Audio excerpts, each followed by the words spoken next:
Hey guys, it's John. Welcome back to the channel. Good as always to have you along. This is a rewatch of Tron Legacy in order to get prepared for my review of Tron ARES. A malfunctioning program who wants to live.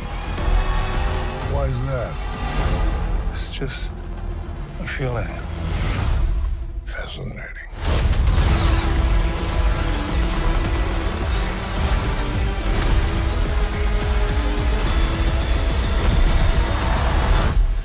Leading up to this, I actually did a rewatch visit for Tron Legacy, which I hadn't seen in probably about like 15 years at least. I watched it when it came out in the theater, and then I did a rewatch a couple years after, but I never kind of stuck with it after that, probably like most people.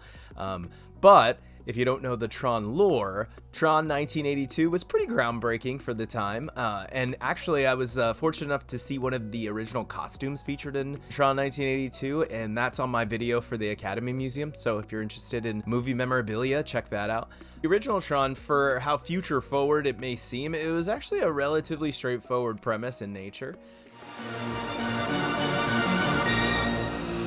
Tron. Enter its world this summer. So Kevin Flynn, played by Jeff Bridges, is a computer engineer for an advanced video game system, and when he finds out that his boss is doing some malicious activity or stealing work behind his back, he decides to find a way to corrupt the game and inadvertently finds himself inside the game. And along the way, he's faced with several challenges and obstacles that he must overcome. In the end, he does make it back out as he materializes into his original form, becomes CEO of the company, but only a few years later goes mysteriously missing. And that bridges the gap between Tron and Tron Legacy.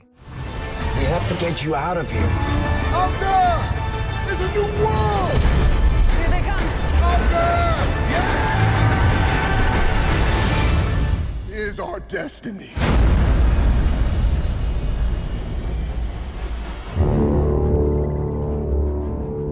Now cut to 20 years later, Sam, the son of Flynn, has been haunted since he was a child about the mysterious disappearance of his father and kind of the nature of his disappearance. And a strong signal draws Sam to Flynn's arcade, where he is pulled into the cyber world in which his father is stuck and is now the creator. Along with fearless warrior Quora, who is part of the game, Kevin and Sam seek to escape from the grid. And although the grid has a lot of discovery behind it, and Sam seems to be more immersed in it as the movie goes on, both him and Flynn realize that it has gone beyond them and has somehow evolved into something that they can no longer control. So they work together to escape, in which doing so, Sam and Quora actually escape, which is pretty revolutionary for the game because Quora, who is part of the game, is now in the real world. As a sacrifice, Jeff Bridges' character Flynn has stayed behind. But like I said at the top, I hadn't seen this movie in a while. I remember actually really liking it when it first came out. My brother and I watched the original Tron a little bit. I wouldn't say we were huge fans of it, but I really did enjoy what they were trying to do with Tron Legacy. Rewatching it, it's definitely dated for sure. The CGI does not hold up as well, but it's funny enough, like how I feel about a lot of these future sci-fi movies, even Star Wars. The thing that does hold up, in my opinion, is everything that you can tell is practical. So the neon they use, the suits, if you look at any of the behind the scenes footage, a lot of this was created. I mean, there's a hefty amount that is CG, but a lot of it is still practical. And I do think that kind of craftsmanship shows in Tron Legacy. The vibe, it's all conveyed on screen. A lot of credit to Darren Guilford, who actually went on to win a Saturn Award for this movie for production design, as well as a Directors Guild nomination. After that, he did Oblivion, Star Wars The Force Awakens, and Spider-Man No Way Home. I think where they get it right is definitely including Daft Punk into like the soundtrack and kind of the music, the beats. It really strikes, I think, that perfect note of kind of this sci-fi, cyberpunk kind of feel of digital and pushing the boundaries. It's also kind of like a hyper-realized version of what the original Tron might have been like.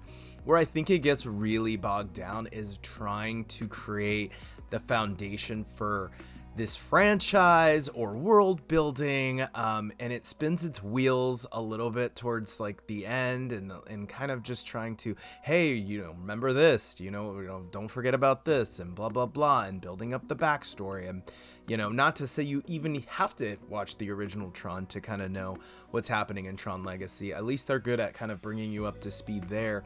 But it gets a little bit convoluted on trying to world build rather than just focusing on the story at heart. And another thing I'm not quite sure about now watching it in 2025 is the choice of Garrett Hedlund as the lead here. I think he just doesn't have the gravitas it takes to really get this where it needs to go.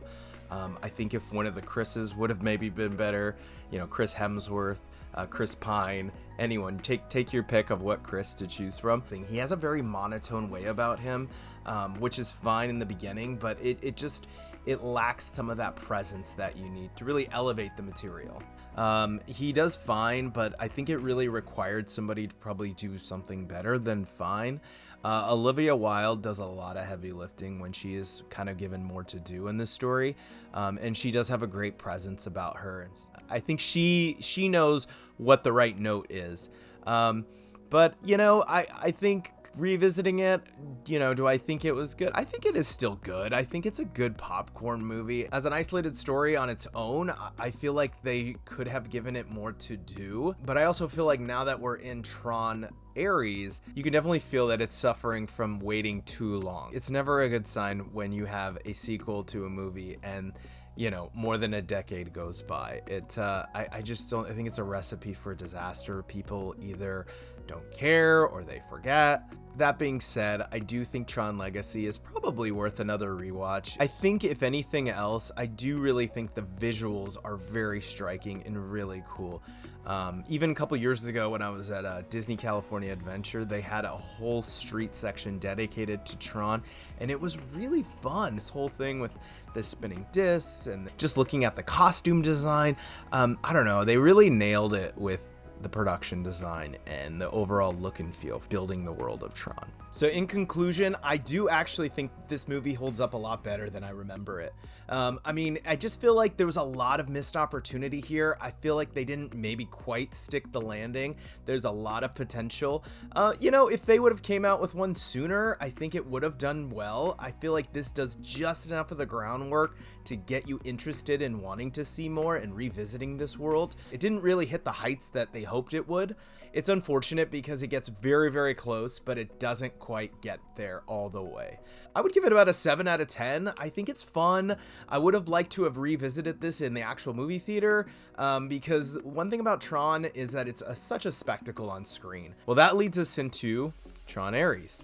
So the first question is it good? Do you need to see Tron Legacy to even appreciate Tron ARES? I'd say the answer to that is yes, not only to be just a Tron completist, but because it's an actual good movie too, and helps bridge the gap between Tron Legacy and Tron ARES. Although there is enough there to kind of bring you up to speed, it really helps to kind of have it fresh in your mind to help fill in some of the gaps. But the real question is Tron ARES even good? Click on the thumbnail for my review of Tron ARES to find out, and if you want to know more about Tron and see some of the costumes and behind the scenes, click on my video of the Academy Museum to see more. And I will see you guys at the movies. Thanks for coming along. Bye, guys.